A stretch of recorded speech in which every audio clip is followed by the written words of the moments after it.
Alright, here's the Trane Odyssey and the Concorde Duquesne unit. I'm gonna have to look at the brand real quick. Yeah, 90,000 BTU from 2017. Micro channel.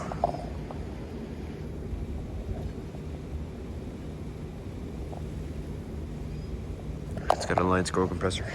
It's only got one, so.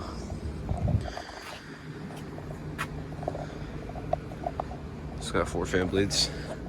It's in the Lied. Never filmed a unit like that brand before. If I'm being honest, this is a 5-ton from 2019. I don't even think this is running.